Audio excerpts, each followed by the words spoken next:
eu mencionar ali, né, sei lá, informação histórica, alguma coisa interessante que queira falar sobre, que nesse primeiro momento vocês falem quem são vocês.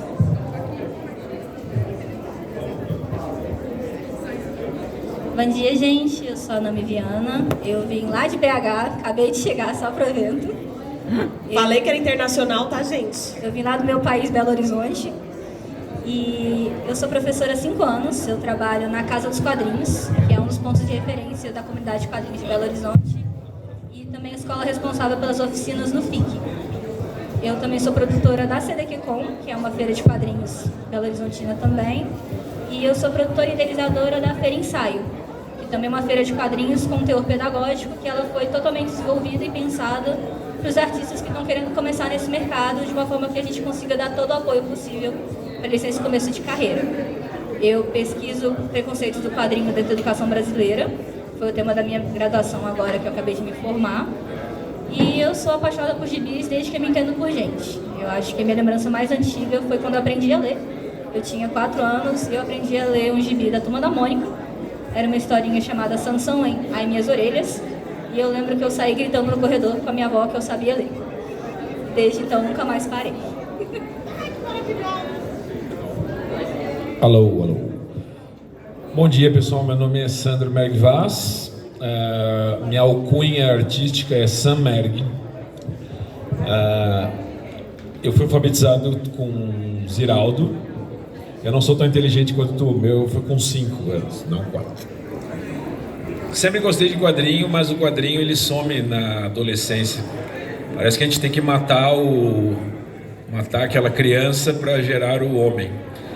Mas aí depois eu fui redescobrir o Sandman, e em 2013 eu comecei a conhecer o quadrinho nacional.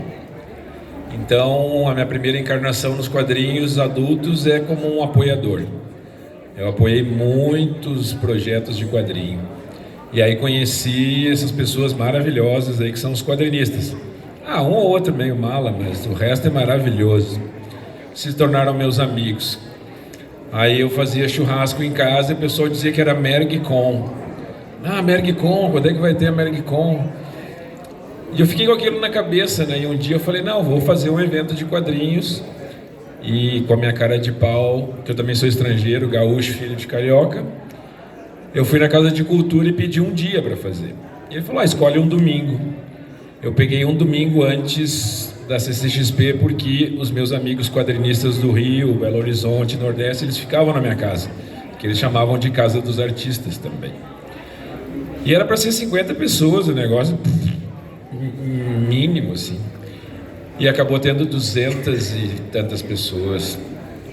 Ali eu acho que a minha primeira coronária entupiu, mas foi lindo de chorar, emocionante assim.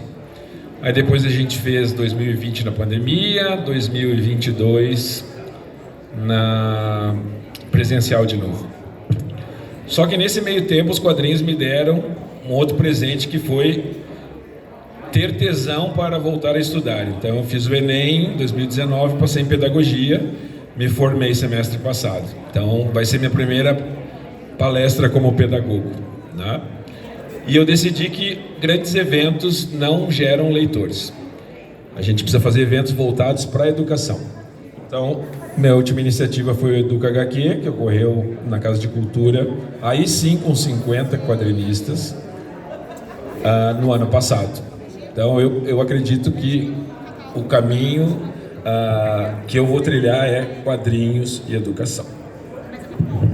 Gente, a gente está aqui conversando e pensando com certeza em diversas crianças, adolescentes, inclusive adultos e idosos, porque a educação ela também vai trazer esse viés, né, do EJA, né, da educação de jovens e adultos, e trabalhar com quadrinhos como esses temas norteadores para os nossos assuntos, independente da disciplina, independente ali, né, do grupo de idade que a gente vai atender, é algo muito maravilhoso e realmente é emocionante. Então, ter acompanhado alguns vídeos, seja quando acontece a FIC, que é a Feira Internacional de Quadrinhos, isso mesmo? Que é em Belo Horizonte. Festival Internacional de Quadrinhos, que é em Belo Horizonte, ano sim, ano não.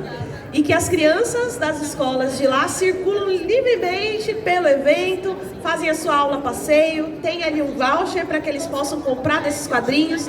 Quando a gente circula em outros eventos e programações em São Paulo, né, sendo os grandes eventos, a gente acompanha as famílias, as crianças, adolescentes, ou eventos menores, o que eu considero mais potente, que essas famílias, que essas escolas, e ontem vendo aquele vídeo das crianças circulando já no nosso evento, a Feira de Quadrinhos e Afins, é algo muito especial.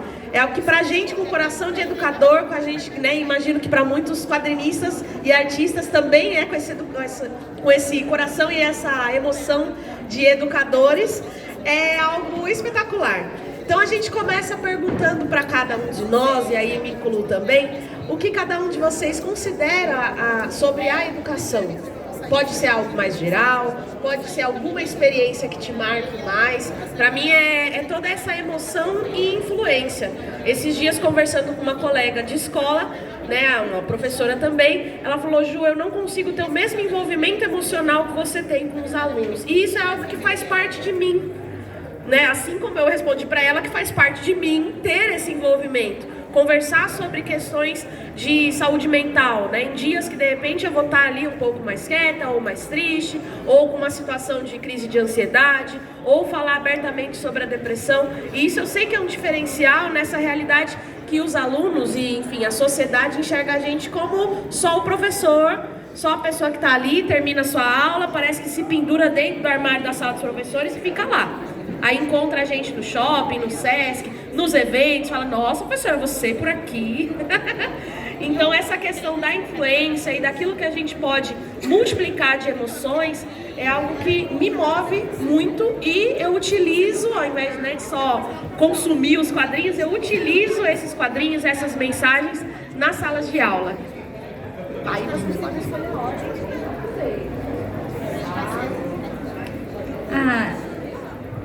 o meu caminho para me tornar professora e quadrinista foi um pouco diferente, assim. Eu acho que eu me encontrei professora. Eu não queria ser professora.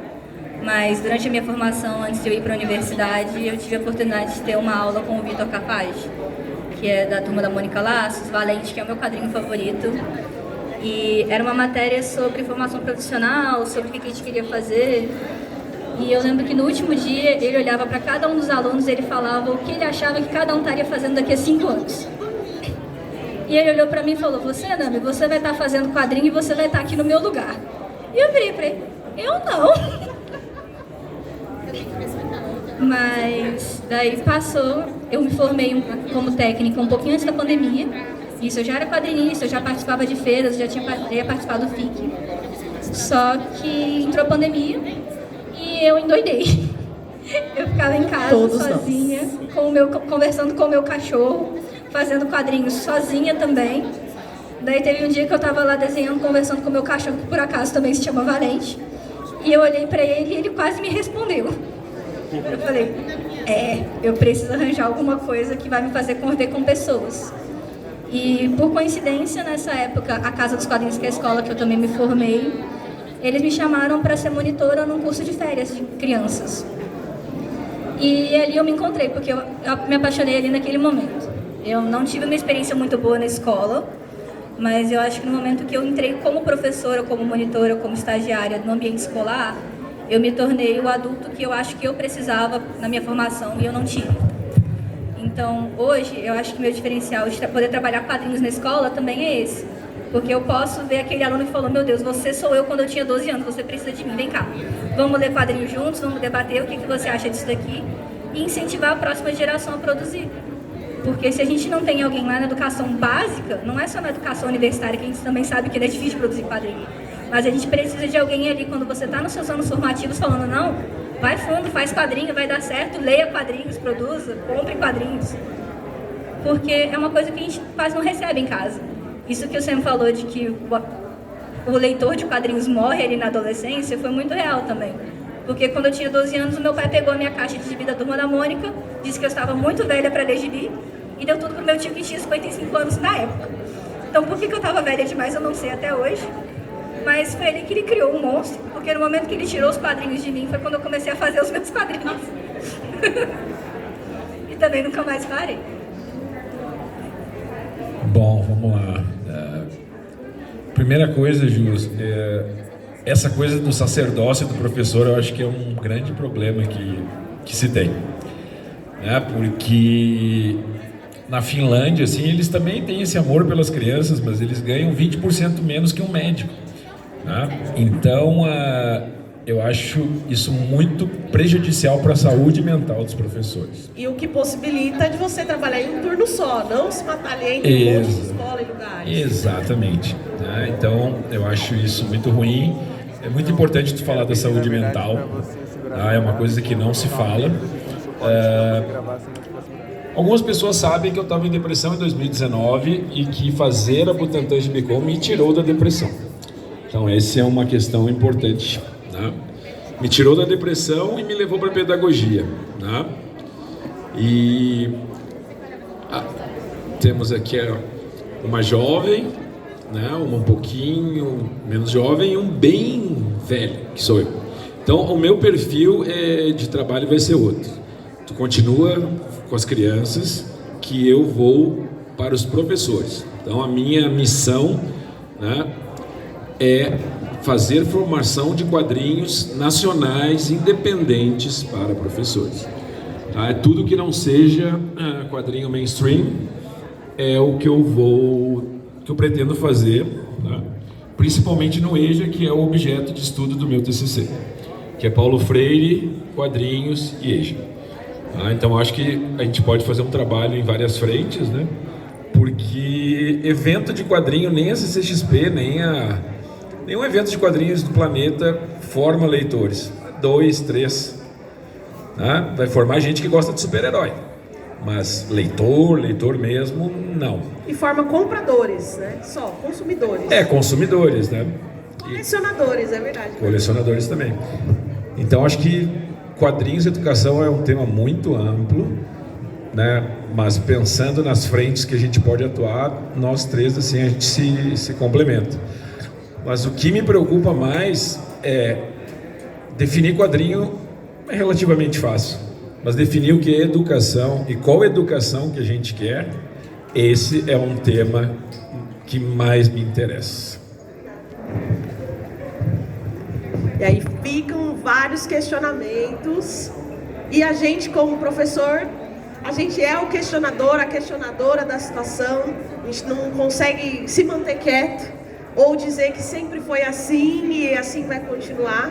E muitas vezes é onde a gente vê que o nosso trabalho vai ser um pouco mais solitário do que de um grupo imenso ali, né, em todo o segmento da educacional, até mesmo, né, em níveis municipais, estaduais, federais. Então, quando a gente fala aí de formação dos estudantes da educação básica, de diferentes idades, né, e níveis, né, e espaços educacionais formais e informais, e até mesmo na formação desses professores, muitos deles acabam não conhecendo o que é esse quadrinho independente e nacional.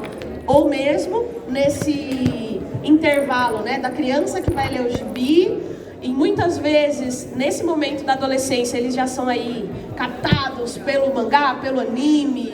Então, tem sido essa uma alternativa, né, ou algum tipo de história que vai ser um pouco mais jovem. Então, a ideia, né, de Turma da Mônica Jovem, Chico Bento Moço, em algumas vezes pega eles também, para aí sim chegar para uma literatura, né, diferente, ou mesmo, né, dos próprios quadrinhos que vão ter um contexto um pouco mais denso, não sei, né? Na relação de educação e HQs, cada um de nós tem algumas coisas para contar e alguns causos, né, que de repente a gente pode compartilhar aqui nessa nossa conversa, e que eu sei que para quem tá, mesmo quem tá expondo, quem tá jogando, quem tá conversando aí com alguém conhecido, vai estar ali com uma orelhinha em pé, vamos dizer assim, para poder ouvir um pouquinho desses causos. No meu caso, eu tenho a experiência com a informática de cria. É o meu projeto na sala de informática. Então, em 2022, até um pouquinho do ano passado, estava sendo a professora orientadora de educação digital na Escola Municipal em São Paulo, aqui no Campo Limpo, então não é tão longe. E eu levava justamente a cultura geek, independente, nacional, periférica, para ser a grande referência para eles. Independente se era o mangá, o quadrinho, a releitura, né, de algum clássico nesses formatos, mas em especial os jogos, né, os nossos games, os jogos de tabuleiro. Nesse ano, com essa questão de não levar o celular para a escola, eu tenho utilizado bastante dos jogos independentes nacionais, inclusive o que está aí sendo demonstrado, testado, jogado, que é o Nós Raízes, Minhas Raízes, do coletivo Nós Raízes.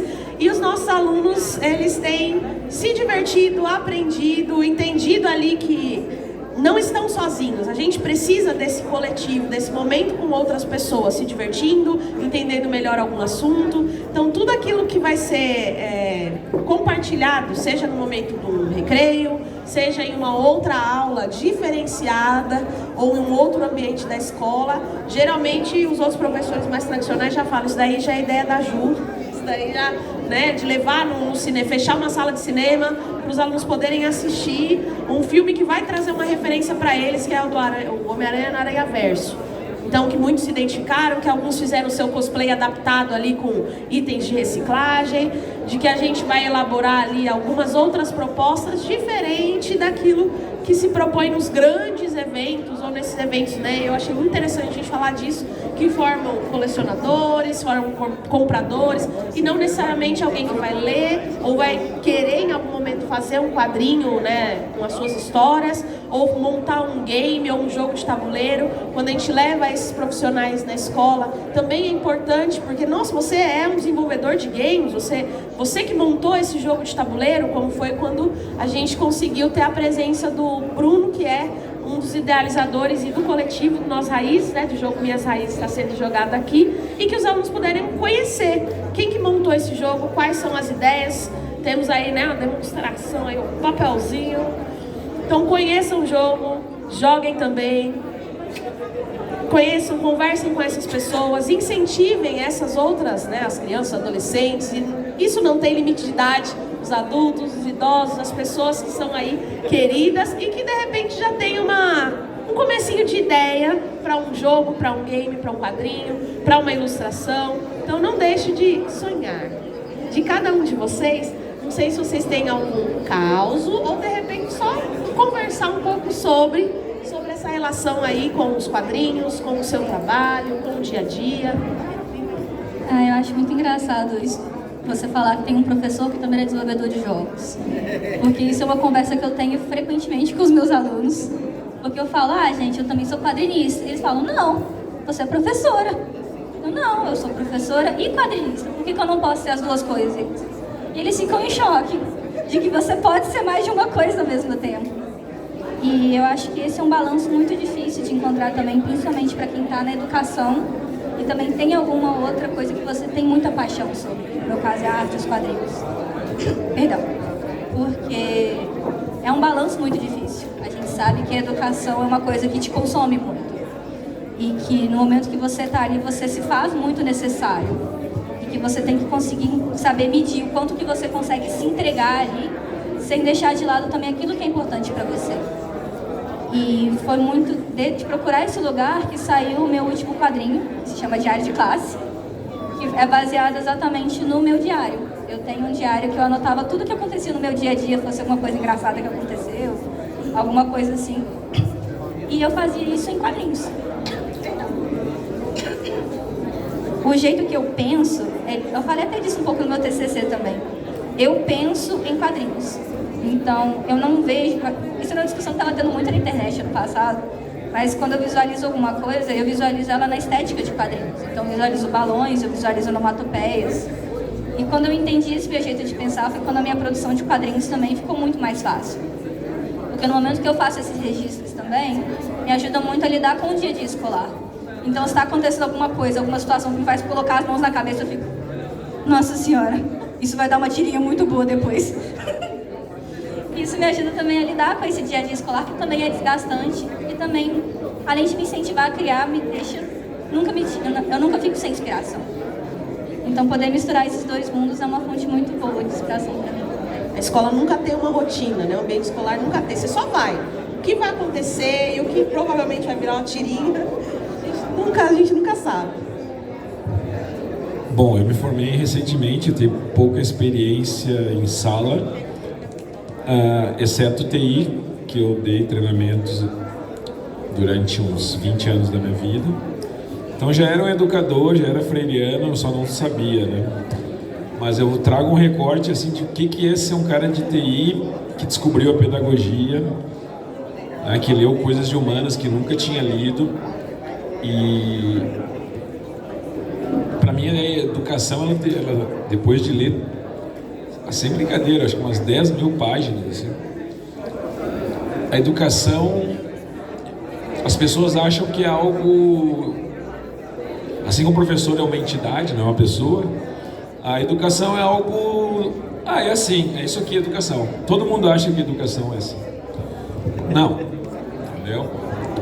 A educação que a gente vê hoje é uma educação apostilada, né? É uma educação que o professor ele é oprimido pelas plataformas, né? Ele tem que usar o querido elefante letrado, é isso? Centro de mídias, enfim, sabe? Se a Ju não colocar as presenças em 2 dias, ela vai aparecer na coordenação que ela não fez, né? Então ela tem que seguir a apostila. E o que se vê dentro de sala de aula é o que o Paulo Freire chamava de educação bancária. Ele vai depositar, né? O professor é aquele ser de luz, porque aluno significa ser sem luz. Ele pega a sua luz e dá para a criança. E não se aprende a pensar, não se aprende a questionar, né?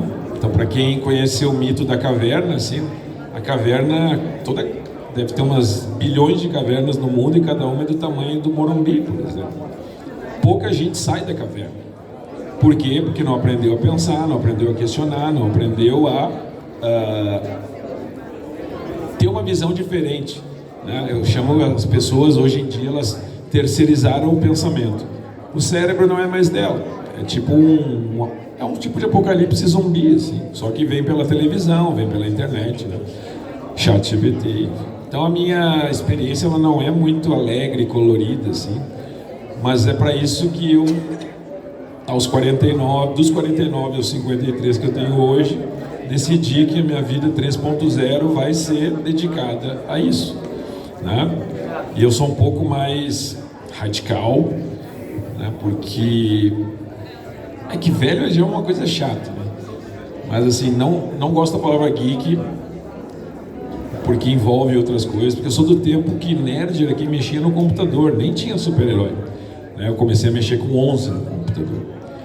E eu sou tão fã do quadrinho nacional, assim, que eu sei que teu approach é mais inteligente que o meu, de vamos começar pelo Homem-Aranha, para depois a gente te leva ao Homem-Chiclete ou Homem-Grilo.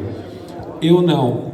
Quando eu fiz o meu estágio no Fundi 1, na 5ª série, tu imagina, um cara de barba branca, assim, crianças, vocês gostam de super-heróis? Sim! Qual super-herói vocês gostam? Homem-Aranha! Eu falei, o Homem-Aranha já veio aqui na Vila Dinamarca, em Guarulhos, quando teve uma enchente. O que o super-homem ajudou vocês na vida? Ele trouxe uma cesta básica para vocês.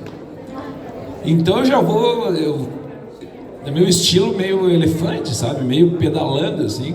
E as crianças, sabe?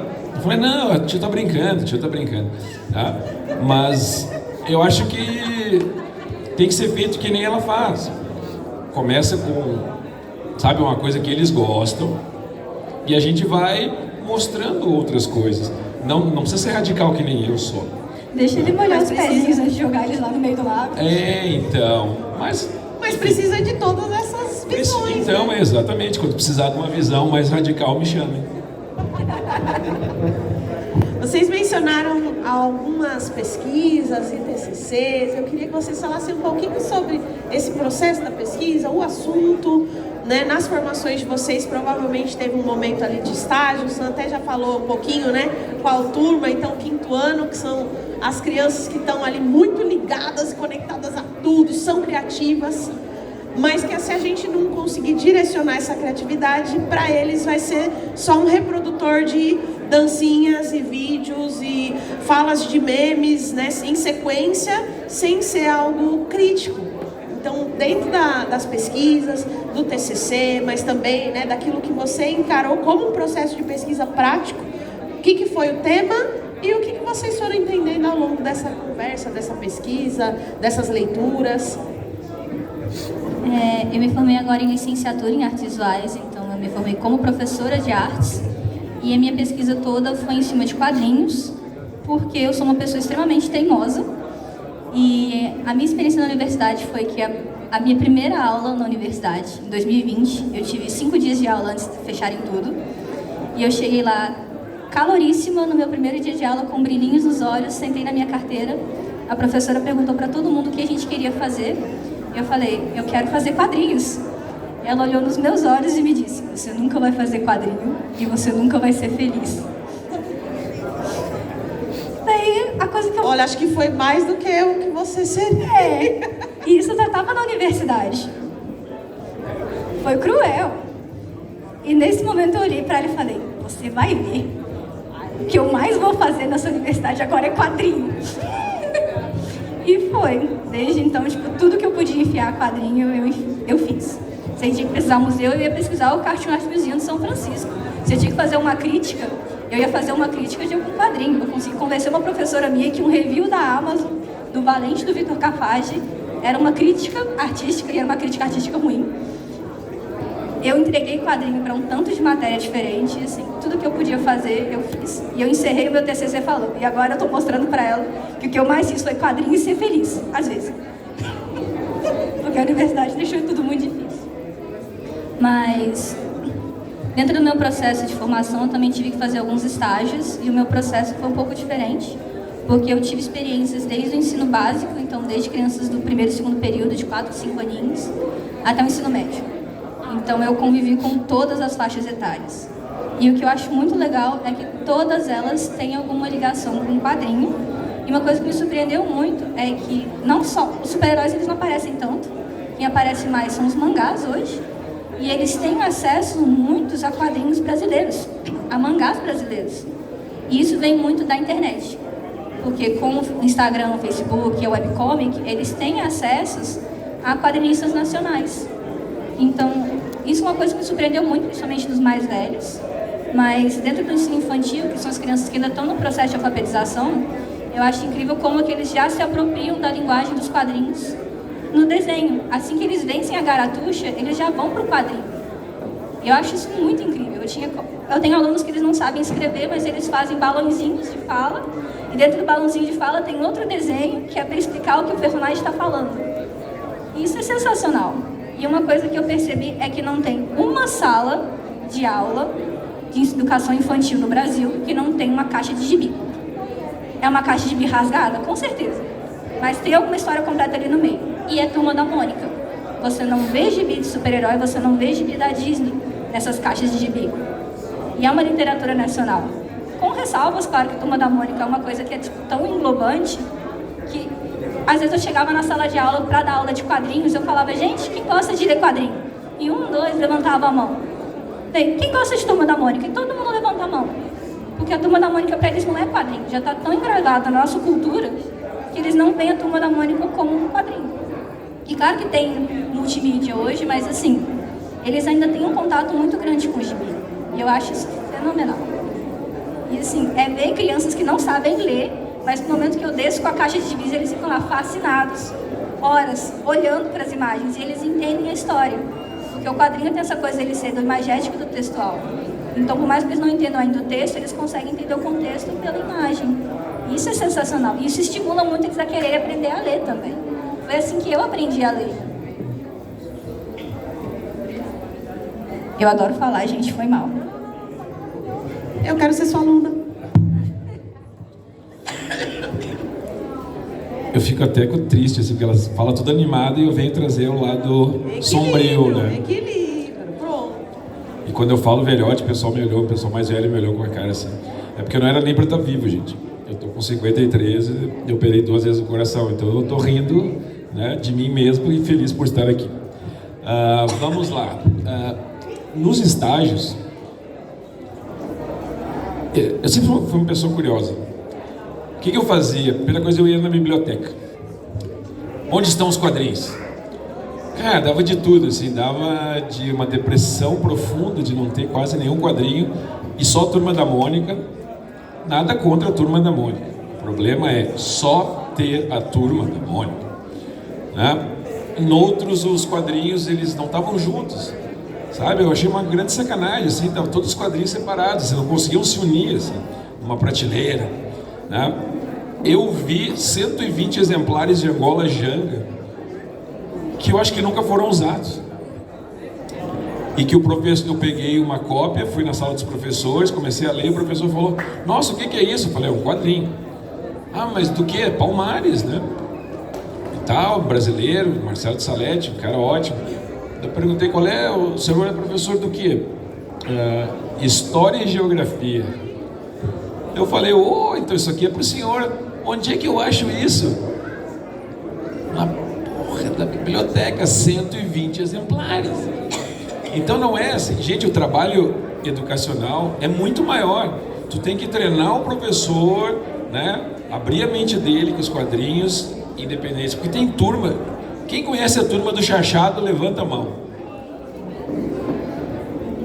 3. Tá? Aí tem uma turma, acho que em Goiás, que eu esqueci o nome. Tem muitas turmas que o Brasil não conhece. Tá? Agora vai ter a turma do Arrepio aí que vão relançar.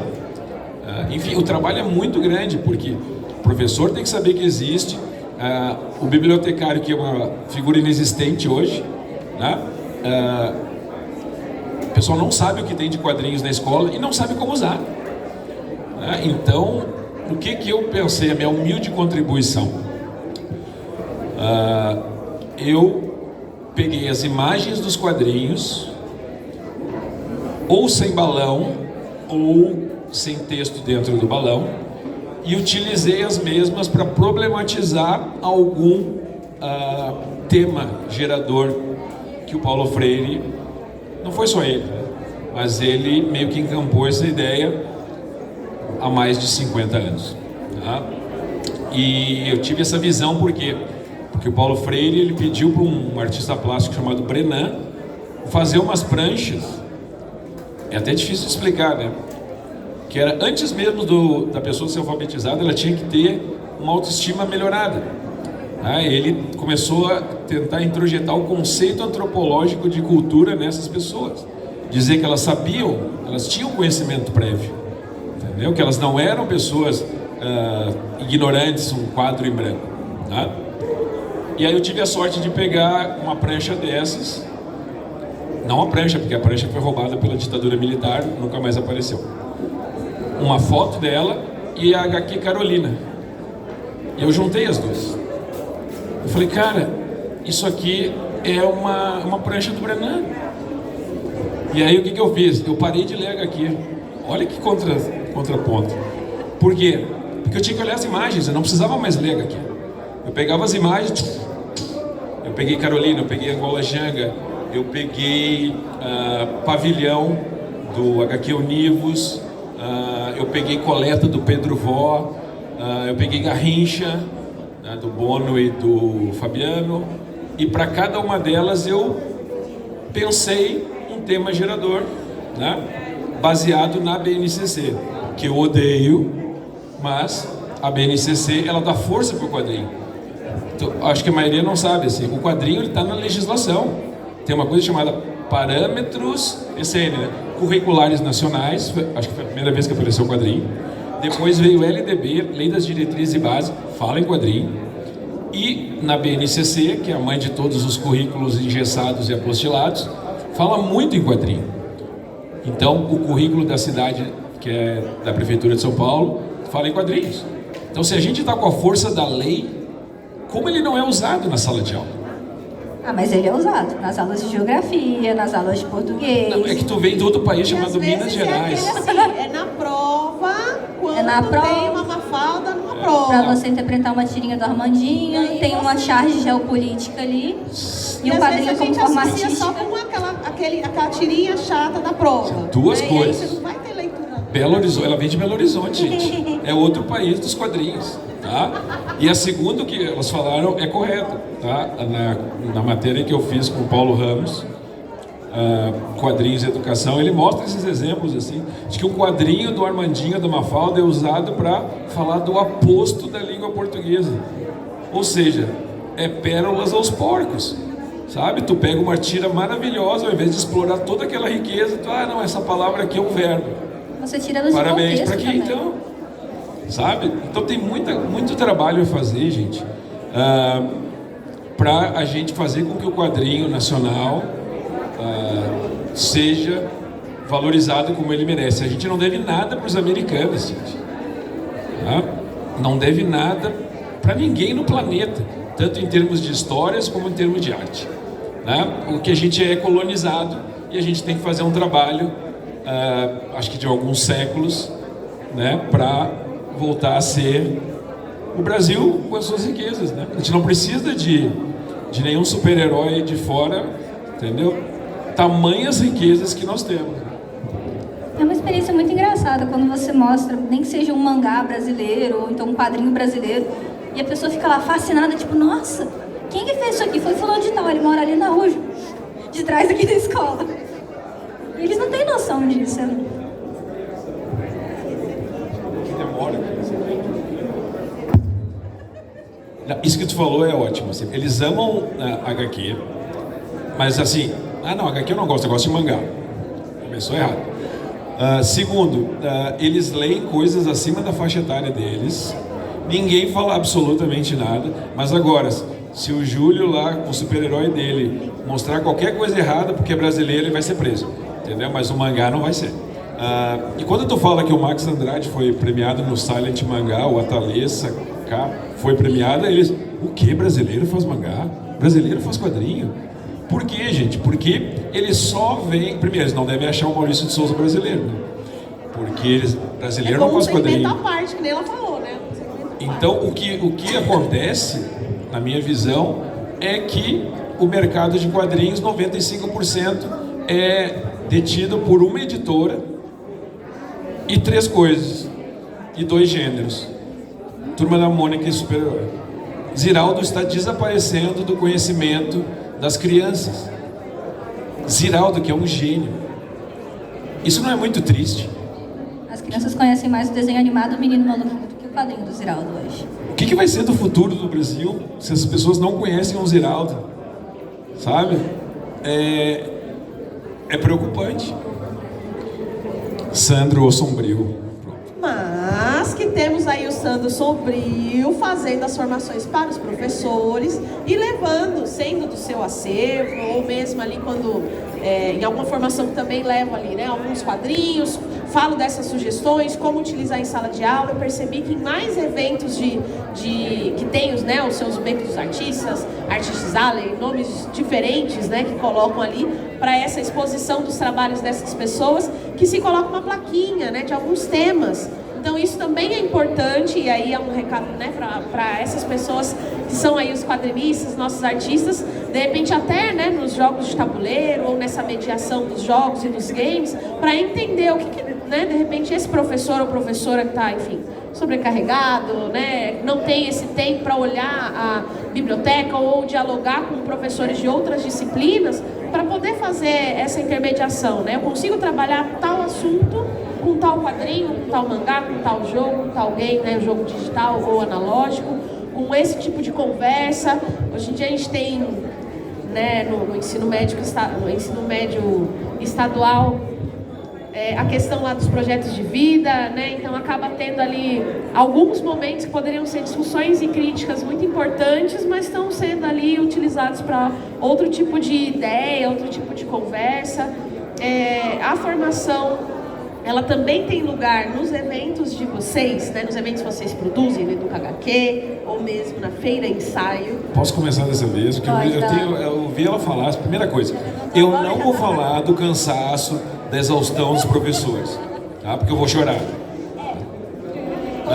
Segundo, sim, a Butantã Gibicon, o que é, pessoal? Era um grande beco dos artistas. O sonho do Sandman, né?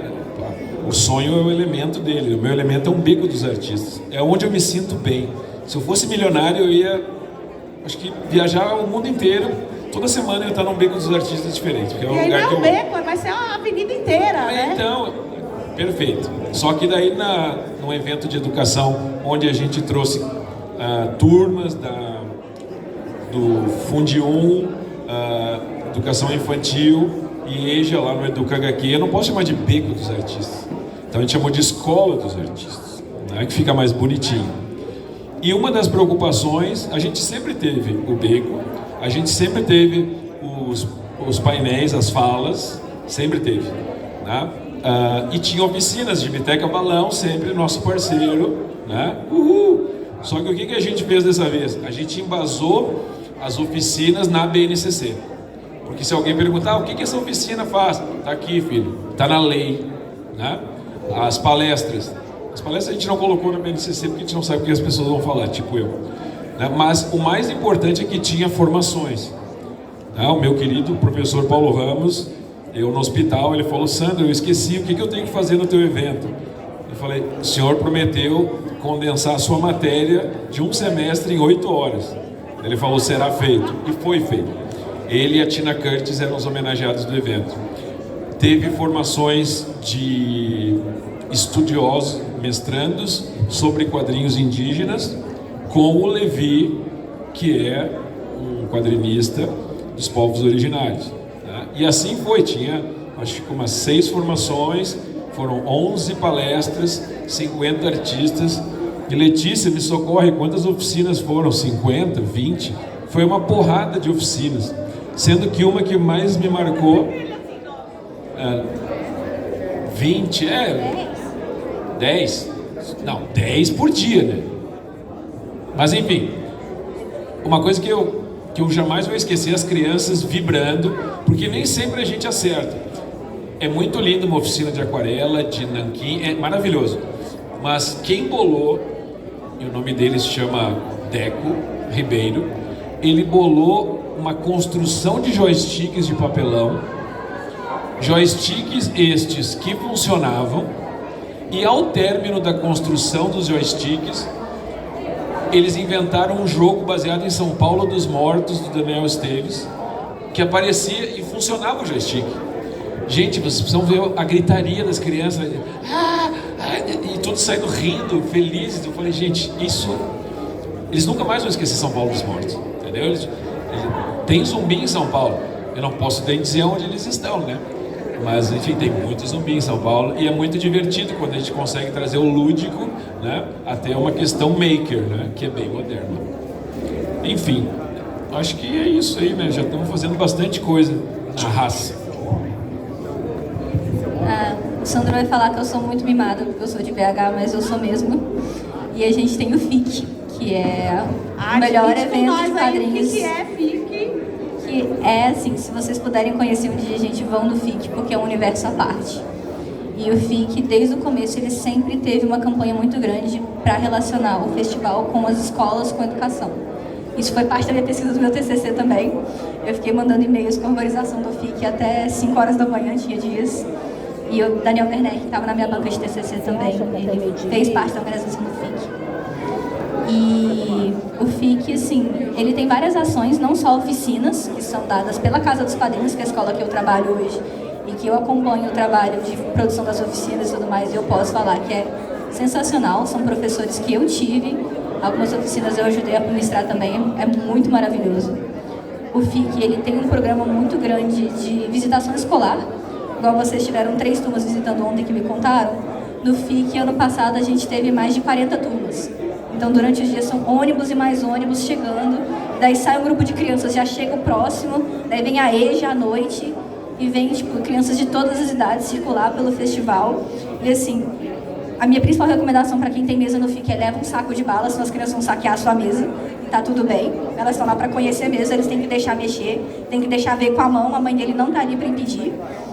E assim, O FIC ele também já teve projetos, tipo a Maratona de HQs, que eles traziam crianças que gostavam de fazer quadrinhos das escolas, para eles fazerem quadrinhos ao vivo e competir para ganhar um aparelho de DVD para a escola, que na época era uma coisa assim sensacional. E a gente tem as oficinas, tem as crianças, tem projetos continuados, porque se você é um professor que você está interessado em levar a sua turma para a escola, antes do festival tem encontros de professores para poder debater as possibilidades do FIC. E assim, é sensacional. E nas minhas outras experiências como formadora também, a gente tem o CDQCon, que nem eu falei, é um evento um pouco menor, mas a gente também tem essa coisa de você ter as oficinas. Menor quanto? Quantas pessoas? Quantos artistas tem no centro? 80. E assim, o CDQCon ele é muito legal porque a gente consegue ocupar o espaço que é a Biblioteca Pública de Belo Horizonte. E a gente ocupa exatamente o espaço geek, que eu sei que é uma palavra que você odeia, mas o espaço geek é o espaço que tem a biblioteca de quadrinhos da nossa biblioteca pública. Hoje o acervo ele não fica só na biblioteca infantil, porque esse é um erro muito grande que a gente tem, que é que o quadrinho é só coisa para criança. Então o que eles fizeram? Eles separaram todo o acervo de quadrinhos mais jovem adulto, e eles agora ficam num anexo separado, que também é uma área de estudos que as pessoas podem ir lá. E uma coisa muito legal é que por causa dessa parceria que a gente tem com o CDQCon, já tem 3 edições que ao invés de pagar pela mesa, os artistas eles doam quadrinhos que são doados para o acervo da biblioteca. Então mais de metade do acervo do anexo geek são quadrinistas nacionais, a maioria Belo Horizontina, que é sensacional, que está lá para qualquer pessoa quiser ler, levar para casa. Custa R$2 ter um cartão da biblioteca, gente, que dura 1 ano. E você tem acesso a mais de 400 títulos de quadrinho nacional ali. E eu também sou idealizadora da Feira Ensaio. A Feira Ensaio, essa sim, ela é bem pequenininha, ela só tem umas 20 mesas. E ela ocupa o espaço do Museu Mineiro, que é um dos museus mais importantes de cultura belo-horizontina que a gente tem. E é uma feira pedagógica, que eu criei para ser exatamente uma formação para artistas que estão começando agora. Então, ela é uma feira que ela é com alunos e ex-alunos da Casa dos Quadrinhos, que a gente pega alunos que estão começando, que querem entrar nesse universo dos quadrinhos, e eu consigo acompanhar eles em todo o processo de montagem desse evento. Então, que nem tem muitos artistas hoje expondo, eu acompanho eles desde o processo de fazer o quadrinho, de fazer o adesivo, o print. Eu pego na mãozinha deles e levo eles na gráfica comigo para mostrar como é que imprime. A gente faz excursão para formato, que é uma das gráficas que vários quadrinistas de Belo Horizonte usam. A gente acompanha ele todo esse processo de formação para garantir que eles vão ter uma boa formação como quadrinistas, como a próxima geração que vai estar aqui expondo um dia no FIC e aqui, que seja. Posso chorar ou não? Bom, primeira coisa é que toda fala da minha colega aqui, ela explica o que é política de Estado e política de governo. Belo Horizonte, não sei se Minas como um todo, mas Belo Horizonte, em relação aos quadrinhos, ela tem uma política de Estado. Sai governante, entra governante e não se faz terra arrasada do que fez. O FIC acho que está na 10ª... Começou em 99, 97, foi a primeira edição que não era FIC ainda, o predecessor do FIC. Mas tem mais de 10 edições, ele virou bienal depois, teve uma treta governamental lá, mas foi superada. Eu estava lá. E o FIC, ele tem uma coisa que inspirou a Educa HQ na questão das escolas, porque eu fiz um bate-volta, né, e eu cheguei antes dos artistas. Já tinha 2 ônibus com 80 crianças sentadas num murinho, cada uma com seu uniforme, com o seu lanche e com 2 vouchers. Voucher, o que é aquilo? 2 vouchers de R$25. Então eles compravam quadrinhos com o voucher. O professor também ganha voucher. O professor ganha R$100. Então é só de chorar, né? Enfim, e a gente quer isso, né? Eu falei com o secretário adjunto de Educação da Prefeitura Municipal de São Paulo. Ele falou que é possível, porque já é feito o voucher aqui para a Bienal. Né? Mas enfim... R$60 esse voucher, tanto para o professor, mas de aluno não são todos os que visitam, são alunos da Academia Estudantil de Letras, então reduz bastante. Então, mas enfim, a gente tem que lutar para isso, gente, sabe? Tem uma história que assim, é muito triste. É que no Educa HQ a gente podia dar o quê? Um adesivo e um marca-página. Aí o jovem me pergunta, tio, o que é isso? Falei, tu não tem livro em casa? Ah, temos um. Qual? A Bíblia. Falei, sabe aquela fitinha colorida, vermelha, normalmente da Bíblia? Isso aqui é parecido, é um marca-página. Nossa, que legal, não sabia que isso existia. Então, gente, assim, eu acho que o voucher não é só por uma questão de consumo. Devia ter um projeto assim, aqui está o teu primeiro livro. E de preferência, sem ser gourmetizado, tinha que ser um livro de capa dura. Sabe, para ele pegar na mão, cheirar o papel e dizer, cara, eu ganhei um livro, eu tenho um livro.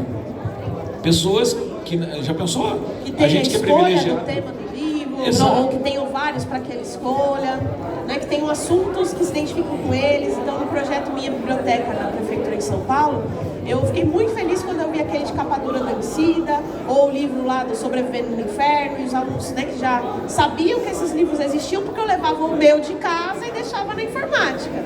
Mas ter um para si, e que não vai ser aquele livro que vai ser um encalço de mesa, né? Não. Qual é a utilidade do livro que vai para casa nesses projetos, né? E algumas vezes a ideia é muito boa, mas mandam uma biografia imensa de um personagem ou de uma pessoa, manda um quadrinho histórica. de Odisseia de Homero. Já leu isso aí? É difícil de ler. Né? Mas enfim, esse é um sonho, né, que a gente tem, que seja o primeiro de muitos, né? Tomara que um dia São Paulo chegue nesse nível Belo Horizontino. Eu vou me gabar que a gente também tem edital específico só para publicar quadrinho. Mas... o Estado de São Paulo, né, fez aí esse lance do PROAC, né, o edital que tem a ver com quadrinhos, mas se a gente for comparar com todo esse segmento, ouso dizer geek, mas não necessariamente só disso, né? É quadrinho, game, VR, AR, etc e tal. O quadrinho é o primo pobre, né? No valor do edital, quando eles lançaram... 50, agora é 100 mil, né? Que aí para esse ano eles ainda, né, acrescentaram ali, viram que tem uma potência, mas que ainda não é. E nada contra o cosplay, pessoal, mas assim, um cosplay de 50 mil e um quadrinho de 50 mil são coisas completamente diferentes. Fazer um quadrinho é caro, entendeu? Não tem nada contra o cosplay. Mas enfim, essas políticas têm que existir. E só para fechar, eu não sou contra o super-herói, porque eu gosto do Homem Chiclete e do Homem Grilo. Tá? E tem um que eu gostaria de desenvolver, que é o HSM, o Homem Salário Mínimo. Esse aí ia ser um super-herói. Ou então um personagem feminino escrito assim, MS, Mãe Solo. Esses são os verdadeiros super-heróis brasileiros. Mas assim, eu gostaria de ter o jogo de tabuleiro baseado num quadrinho. Um game baseado em quadrinho nacional. Né? O próprio Angola Janga da Sweden Rio. Eu posso falar da Lu do Café? Fale. Você só me alegra falando. Jogar nossa cara. A Lu do Café é uma luderia, que é um daqueles bares de jogos de tabuleiro, que ela também tem uma editora própria lá de BH. E eles contratam artistas quadrinistas para fazer jogos em casa, que é maravilhoso. Foram parceiros nossos da CDQ.com, assim. Eles têm 2 jogos com a Rebeca Prado, que é maravilhoso. Estão desenvolvendo. Então, é isso que eu gostaria, né? E a gente tem um jogo baseado no Valente também. Então. Tem um jogo de tabuleiro do Valente pela Geeks and Orcs. Né? Então, e a outra coisa, tá caindo de maduro um quadrinho dos Sobreviventes no Inferno, né? Um quadrinho. Ninguém faz um quadrinho baseado nesse LP, isso é maravilhoso. A gente está chegando ao final, o famoso momento do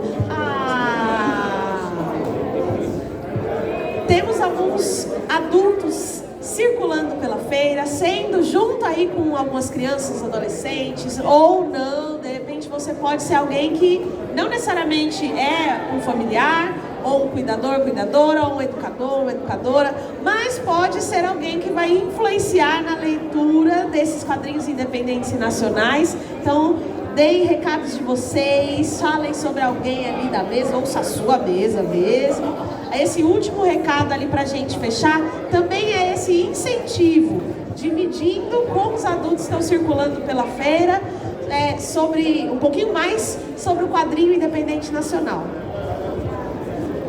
ainda não tive tempo de circular para ver quais quadrinhos que estão sendo expostos. Eu acabei de chegar de Belo Horizonte, eu tô virada. Mas quem quiser vir na minha mesa, eu tô com alguns quadrinhos meus, eu não consegui trazer muita coisa, porque, como eu falei, eu vim de Minas Gerais. Vou guardar um para você. Mas deixe as crianças ler quadrinhos, gente. Mais importante, deixe elas escolherem o que elas querem ler. Claro que eu não estou falando deixe a criança ler o que ela quiser. Olha primeiro. Mas se ela está demonstrando interesse em alguma coisa, deixa ela explorar aquilo. A gente tem uma cultura tão diversa de quadrinho hoje no Brasil que a gente acaba não descobrindo. E o legal de feiras como essa daqui, que você tem esse salão que as pessoas podem circular, que você pode parar e conversar com o artista que fez, é você saber um pouco do processo também. E que vai que nessa pequena criança tem o nosso próximo futuro quadrinista que vai estar aqui com a gente também. Bom, eu não posso falar dos artistas. Porque se eu falar de um, eu tenho que falar de todos. Que a maioria são meus amigos.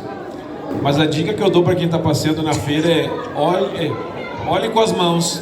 Pegue o quadrinho, pegue o livro, abra, veja a arte, isso é muito importante.